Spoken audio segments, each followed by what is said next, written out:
Intention साफ है कि अब पाकिस्तान से कोई बात नहीं होगी, और अगर बात होगी तो सिर्फ पीओके पर ही बात होगी, जो कि भारत का हिस्सा है, जिस पर पाकिस्तान ने अवैध तरीके से कब्जा किया था। अभी रिसेंटली एक बड़ा सख्त किस्म का बयान दिया है, वैसे तो कश्मीर के हवाले से दिया है कि हम पाकिस्तान किसी खुशफहमी में ना रहे, हम किसी तरीके की बातचीत नहीं चाहते, न करेंगे। अगर करेंगे तो पाकिस्तान के पास जो कश्मीर है, यानी पाकिस्तान एडमिनिस्ट्रेटेड एक तो इंडिया के डिफेंस मिनिस्टर राजनाथ सिंह ने कहा है कि पाकिस्तान के साथ कोई बात नहीं होगी और सिर्फ अब हम आज़ाद कश्मीर पे बात करेंगे। इसको लेकर के बहुत ज़्यादा जो है वो शोर मचा हुआ है और वो पाकिस्तान को मुसलसल कह रहे हैं जी कि हम तो आप टेरर इकोसिस्टम बनाते हैं। कश्मीर जिसको पाकिस्तान AJK कहता है, उसके ऊपर बातचीत हो सकती है। इसके अलावा किसी इशू पर हम बात करने को तैयार नहीं है। और इसके साथ साथ जो टेररिज्म वाली बात है वो उन्होंने कही है कि हम चिप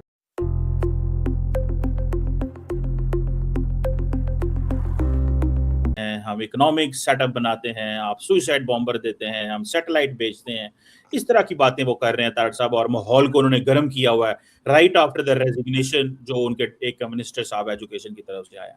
दूसरा, तारड़ साहब, कुवैत के साथ पाकिस्तान की जो है वो डील एक हुई है डिफेंस कोऑपरेशन की, उस पर भी कमेंट कीजिएगा कि ये अरब दुनिया पाकिस्तान की तरफ अब आ रही है। और तीसरा, ट्रंप साहब ने 2 दिन से हमले नहीं किए क्योंकि उनके इंटरसेप्टर खत्म हो गए हैं, मसला बन गया है कि वो अब तादाद कम हो गई है, तो जनरल डैन केन वगैरह कह रहे हैं कि अभी मौका नहीं है, हमें ये नहीं करना चाहिए। तारड़ साहब कैसे देखते हैं इन डेवलपमेंट्स को और ये how the situation is moving on? और साइड में इंडिया के अंदर जो है वो यूथ कामयाब हो गई, लेकिन पाकिस्तान की यूथ आज तक क्यों कामयाब नहीं हुई और इकट्ठी नहीं हो सकी, इस पर भी कमेंट कीजिएगा।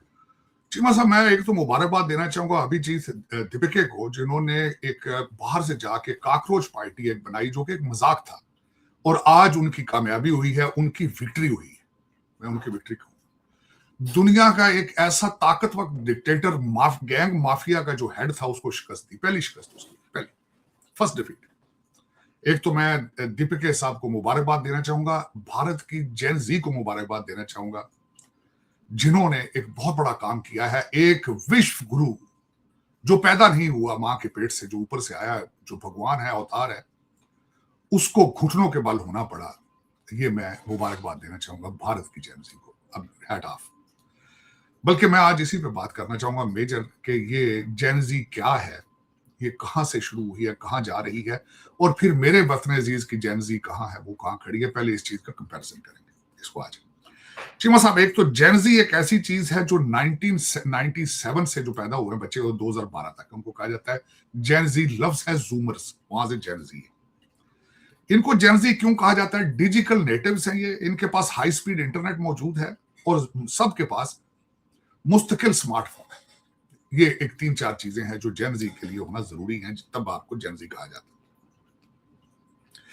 है। इंडिया की जेन जी जो है वो 25 से 35% है, और हमारे पास तकरीबन जो है जेन जी वो उसको तकरीबन आबादी 255 मिलियन है। भारत की जेन जी जो है वो उनकी एज 29.8 है, हमारी जेन जी की एज जो है 21.6 ईयर्स। भारत की जेन जी 17% बेरोजगार है, हमारी 9% बेरोजगार है। चीमा साहब, उसमें उनकी पॉपुलेशन 377 मिलियन बनती है, हमारी 75, जिस तरह 75 मिलियन बनती है जेन जी। मेजर डिफरेंस जो उन्होंने जेन जी ने कल प्रूव किया है कि उनकी जेन जी ऑर्गेनाइज तरीके से एक पुरअमन जो एहतजाज करने की सलाहियत रखती है। हमारी जेन जी है, उसको मैं जेन जी तो खैर कहूंगा ही नहीं है, हमारे वोंडे टाइप लोग हैं जिनको कभी पठान और कभी पंजाबी प्रमोट करके सड़कों पे लाते हैं और पुरतशद्दद चीजें की जाती हैं। अपनी ही गवर्नमेंट की बिल्डिंगें और अपनी गवर्नमेंट की बसें अपनी उनको जलाते हैं। और सबसे बड़ी बात जो मेजर जो डिफरेंस है बिटवीन दीज टू जेन जीज, भारत की जेन जी ने सियासत को इसमें नहीं आने दिया, इसके ऊपर ना कांग्रेस को ना किसी और पार्टी को रोटियां सेकने की इजाजत नहीं दी। जबकि हमारी जेन जी जो है वो सिर्फ है ही, उनकी जिंदगी से अगर पिंकी पीरनी निकाल दी जाए तो हमारी जेन जी डज नॉट एग्जिस्ट। हमारी जेन जी जो है वो चाहती है पिंकी पीरनी के मुवक्किलात आए, जिन्नात आए और पाकिस्तान के मसाइल हल करें, हमें कुछ ना करना पड़े, कुछ भी ना कर सके। हमारी जेन जी का एक लीडर, हमारे पास भी एक दीपिके मौजूद था, मैं उसकी बात कोट करना चाहूंगा। हमारे दीपिके ने इस्लामाबाद खड़े होकर कहा था, अब्बू जी हमें पुलिस वाले मारते हैं, हम इनकलाब कैसे लाएंगे। ये हमारा दीपिके था। चले, मैं आज जो चीमा साहब बता रहे हैं आगे 5 सबक जो आज सीखे गए हैं जेन जी की वजह से भारत के, वहां से शुरू करते हैं। एक सबसे बड़ा सबक तो यह है कि जेन जी जीत गई है। दूसरा सबक यह सीखा गया कि भारत का education system has failed them. डिग्रियां प्रिंट करने से इंटेलेक्ट नहीं होता। तीसरा सबक सीखा गया है कि बूढ़े बाबे जो है वहां के, उनके बूढ़े बाबे लीडरान, वो they are not workable, they don't understand what the Gen Z is. चौथी सबसे बड़ी बात है, मैंने पहले अर्ज कर दिया, विश्व गुरु जो है वो घुटनों के बल, मुंह के बल गिरा है। पांचवी चीज जो सीखी गई है कि डेमोक्रेसी स्टिल वर्क्स अगर पूरे तरीके से उसको इस्तेमाल किया जाए।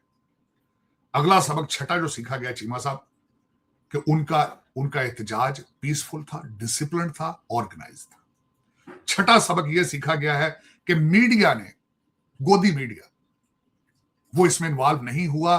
काकरोच जनता पार्टी को बैन कर दिया गया था, उन्होंने कवरेज ही नहीं दी, लेकिन इसके बावजूद उनकी मूवमेंट कामयाब हुई है। छठा सबसे बड़ा सबक यह सीखा है कि इसका मतलब यह था कि लोग आज भी जिंदा हैं। अगर चाहे आप उनको कहें कि अगर जो आरएसएस में, बीजेपी में बिलीव नहीं करता वो देशद्रोही है, इसको पाकिस्तान डिपोर्ट कर दिया जाए, चाहे वो हिंदू हो, सिख हो, मुसलमान हो, चाहे क्रिश्चियन हो। और आखिरी सबक जो सीखा गया है 7वें नंबर पर, वो खौफ का जो डर था कि पुलिसां चौक के लै जाएंगियां, मार देंगियां, कोटियां उड़ देंगियां।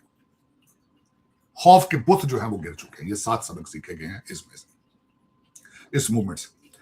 पाकिस्तान के साथ कंपैरिजन करता हूं, पाकिस्तान की जेन जी किधर है। एक तो जातियात के ऊपर मूवमेंट चलाते हैं, किसी इशू के ऊपर मूवमेंट नहीं चलाते शुरू से आज तक, शुरू से लेकर आज तक। दूसरी ये है कि तालीम के तो उनका इंटरेस्ट ही नहीं है।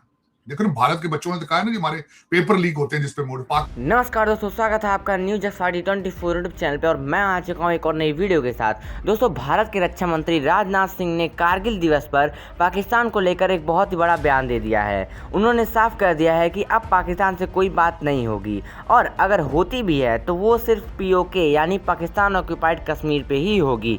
राजनाथ सिंह ने सीधे शब्दों में कहा है कि पाकिस्तान ने आतंकवाद को अपनी सरकारी नीति बना ली है।